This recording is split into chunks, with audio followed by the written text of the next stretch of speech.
So don't give up. We're not in love. And dun, ba, dun. I don't know what the song is. Anyways, welcome people to the one-stop shop on the internet where we have serious conversations about serious topics in a very, very serious fashion. And so today's conversation, or sorry, today's discussion is going to be about a scale. And now you might be wondering why scale singular and not scales plural.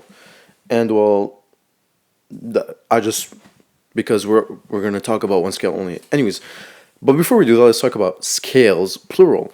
Let's talk about some of your favorite scales, some of your least favorite scales. Let's talk about maybe the Richter scale. Yeah, yeah. Okay. Anyways, some people know that scale. Yeah, the pH scale, very important scale. Very important scale.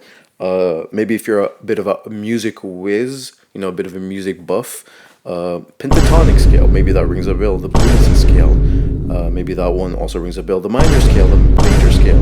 Those are some of the other scales out there. But no, today we're not going to be talking about that, and we're not also going to be talking about scales like on lizards or and stuff. No, we're going to be talking about a single scale. And actually, without further ado, boom! This is known as the Norwood scale. And so you might be looking at this picture like, this just seems to be a scale from least bald to the most bald. And this is where I'd like to correct you. I know your thought process. It goes something like, I'm a flippin' idiot, and I like to take things at face value. And so I see these drawings, and they just look like people who are not too bald to people who are very bald. But you're actually wrong. This is a scale of greatness, starting from mediocrity to greatness. And I'm going to demonstrate that today. I'm going to show you why these two things have actually a 1-to-1 ratio. Why being bald, actually having a head full of hair, means mediocrity, whereas having not a head full of hair is awesomeness. It's greatness. And I'm gonna show that. I'm gonna show that scientifically. I'm gonna prove that to you guys today. I'm gonna postulate a theory. Does that? I don't know. I'm not a science person. Anyways, how am I going to prove to you that being bald is great? Well, I'm gonna show you a bunch of pictures of people. Oh, sorry, not pictures. I'm gonna talk to you about a bunch of people who are bald and show you how great these people are. And so to do that, oop-de-doo, I have a list. And so let's start by the obvious, the greats that are bald, that are, obviously attractive. Everybody knows them. Bruce Willis is one of them, classic. You can't go wrong with Bruce Willis. Is bald, is great. Tupac Shakur. Can we, come on. 90s beauty. Anyways, The Rock. Moving on. Jason Statham. Statham. I should have looked that up before actually making this video, but I don't know.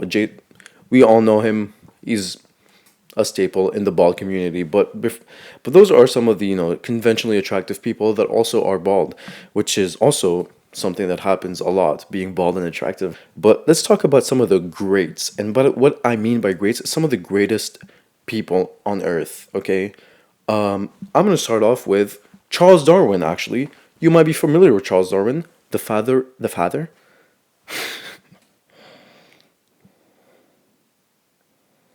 the father of evolution.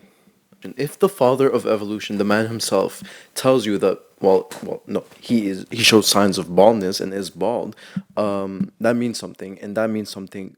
That means a lot of things. Actually, that doesn't mean one thing. That means a lot of things. That means being bald is a sign of greatness. It's a sign of the final evolution as a man, or anything actually. And so that's one of the greats that I'm going to mention. Another of the greats. Let's go into sports actually. Arguably one of the goats of basketball, Michael Jordan, bald. Moving on to golf, Tiger Woods, bald. Moving on to soccer.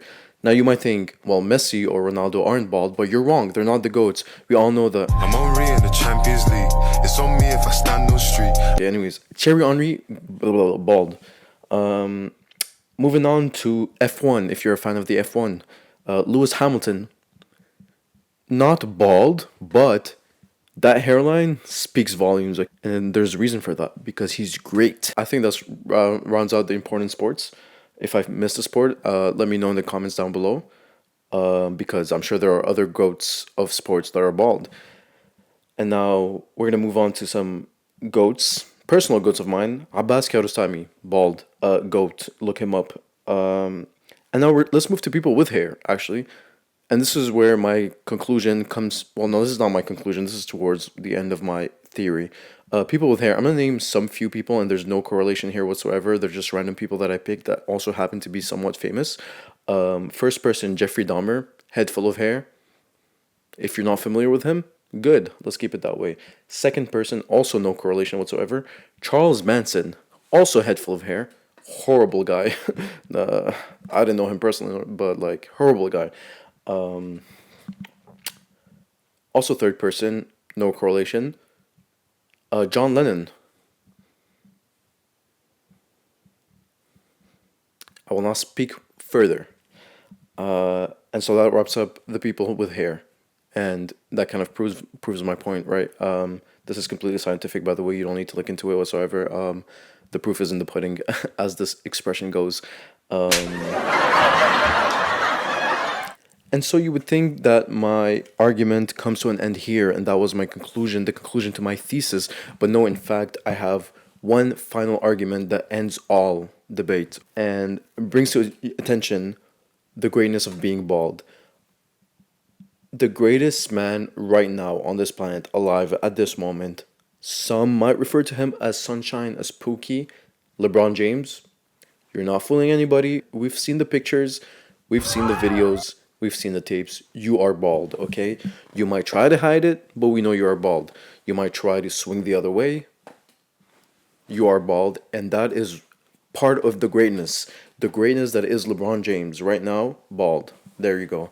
I said it here first, folks. Come back to this video when you realize, when you open your third eye, when your hairline starts to recede and you start feeling it tingling, you start feeling, you start sensing, you start to sense a tingling. This brings me to my next point in this video. And what the objective I hope for this video to be is to show people, to demonstrate how great it is to be bald. And we need to start doing something about it, because right now in popular media, villains, bad guys, they're all bald. And that's false, because they have no correlation, whereas being beautiful and being bald does have a correlation. Being smart and being bald, another correlation. Being great and being bald is the greatest correlation ever, and it's scientifically proven, and I just did that, and I just showed you the proof of that. And basically what we need to do is start changing the way we dress bald people. Instead of when somebody takes off their cap or somebody takes off their hat, we do a bit of a wince. We actually do a bit of a wow, a bit of that, instead of going ooh in our heads, because sometimes it's kind of disrespectful and rude. People keep it to themselves. We want to show a outburst of positive emotion when people come out and tell you that they are balding. We want to stray away from the stigma that it is bad to have a receding hairline, for a bald spot to start forming at the crown of our head. No. We are going to start to celebrate this. We are going to start by saying positive things about this, as like, if you're a person that fears balding, instead of fearing it, start embracing it. Start saying, "Wow, I actually cannot wait to start going bald, because I've seen the proof, and it's in the pudding.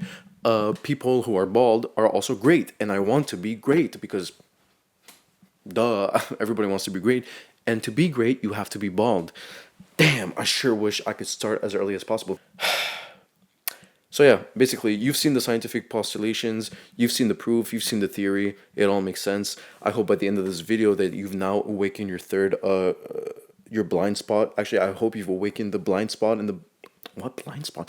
I hope you've awakened your bald spot at the crown of your head, and that you've started your journey to greatness. And so please keep this in mind, and please quote me for your greatness in the near future. And come back to this video and come back to this channel weekly, because we're gonna have more discussions about serious topics that seriously matter.